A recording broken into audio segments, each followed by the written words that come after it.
ఆ దేవుడితో ఆ పరిశుద్ధులతో ఉంటే బాగుండేది. వీడేం చేశాడు, అదే నేను మారాను, ఇంకా మా వాళ్ళు చాలామంది మారలేదు, ముఖ్యంగా నా ఫ్రెండ్ గాడు మారలేదు, వాడిని మార్చాలని వీడు ఆ ఫ్రెండ్ ఇంటికి పోయాడు. ఏమ్మాయి ఇల్లేడా అన్నాడు. ఎందుకుంటాడు అన్న, ఎందుకుంటాడు, ఏ తుప్పల్లో ఉన్నాడు వాడిని పాము గర్వ అంది భార్య. ఎందుకు, వాడు ప్యాకెట్గాడు ఎడున్నాడు, తాళిబొట్టు కూడా పెట్టాడు దుర్మార్గుడు. అసలు అన్న మీరు గుట్టల్లో ఆడతారు కదా, పాములు ఒకడన్నా గర్వవా? ఎందుకు గరుతులేను, మంచి వాళ్ళు గరుతాయి, మీలాంటి వాళ్ళు ఎందుకు గరు? అమ్మాయి ఊరుకో, నేను దేవుడిని నమ్ముకొని బాప్తీసం పొంది నేను మారితే, నువ్వు మారావు, అందరు మారారా, చచ్చిన వాళ్ళు ఆడేది వచ్చారు, బాధపడవాకు, నేను మారుతాలే అని పోయాడు. ఎడికి పోయాడు, ఇక తుప్పల్లోకి పోయాడు. ఆ పేకాట గడాలు ఉండే తుప్పల్లోకి పోయాడు. అలా ఆట ఆడుతూ ఉన్నారు మంచి రంజుగా. వీడు పోయాడు, వీడి ఫ్రెండ్ కూడా అక్కడే కూర్చొని ఆడుతున్నాడు. వీడు పోయి అంటాడు, రేయ్ ఏదిరా మారవా, నాకంటే ఎక్కువ ఆడేవరా నువ్వు ఆట, ఎట్ట ఆడాను నేను, అదే అన్నం అదే కూర అన్నట్టు బతికారా నేను, లే పదాంపా, నాతో పాటు చచ్చి పదాంపా అన్నాడు. వాడికి డబ్బులు పోయి ఉండే, ఎవరికి, ఆడేవాడికి డబ్బులు పోయి ఉండే. వాడు అంటాడు, ఉండరా ఈ ఒక్కాటేసి వస్తాను ఉండరా అంటున్నాడు. ఒక్కట్లేదు లేదు పదాంపా అన్నాడు. డబ్బులు పోయినాయి, ఉండరా రే ఉండరా, సగంలో ఏందిరా, అదైతే వస్తావా అన్నాడు. ఆ ఒక్కటి పోతే అయిపోతే వస్తావా అన్నాడు. వస్తావు అయిపోని వస్తాను. నిలబడ్డాడు. వీడికి ఎందుకు ఆడా,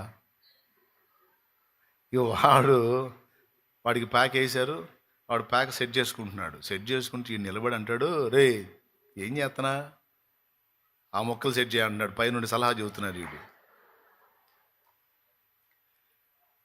వీడు సలహాలు చెప్పడం, చెప్పిన ప్రకారం వాడు మొక్కలు సెట్ చేసుకున్నాడు. అయినా పోయింది ఆట.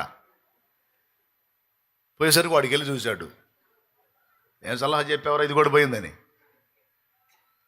ఇక వాడు ఎవరు, ఈయన్ని తీసుకెళ్ళడానికి వచ్చినాడు, ఎన్ని రోజుల నుంచి ఆడుతున్నావురా, లే పక్కరా, లే పక్కరా అని ఆళ్ళే పీడి కూర్చున్నాడు.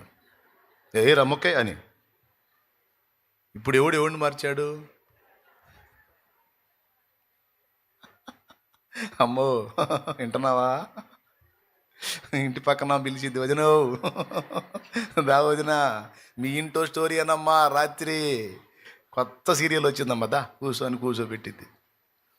ఇక పరిశుద్ధాత్మ అభిషేకం, ప్రార్థన, వాక్యం, పరిశుద్ధుల సహవాసం మొత్తం పోయి కొత్త చిత్రాలు, సీరియళ్ళు చూసుకుంటూ కూర్చోవద్దు వచ్చింది. సెల్ ఫోన్లోనో టీవీలోనో లోకానుసార్లు ముచ్చట్లలో నమ్మకంగా లాగుతారు. కాబట్టి కొత్తగా రక్షణ పొందిన వాళ్ళు ముందు బలపడాలి. 4 మంచు మొక్కల మధ్యలో ఒక నిప్పు కణికను తీసుకెళ్ళి పెడితే ఈ నిప్పు వాటిని మండించిద్దా, మంచు మొక్కల్ని?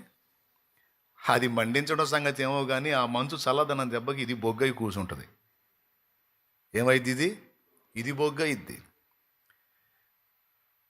అర్థమైందా?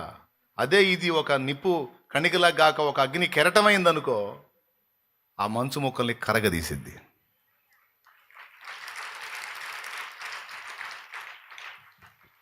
కాబట్టి రక్షణ పొందడానికి వచ్చిన బిడ్డలారా, మీరు బాప్తిస్మం పొందగానే సరికాదు, పొందిన తర్వాత 4 విషయాలు జాగ్రత్త పడండి. మొట్టమొదటిది, ప్రతిరోజు దేవుని వాక్యాన్ని ఖచ్చితంగా వినండి, బాధ్యతగా వినండి, మీకోసమే.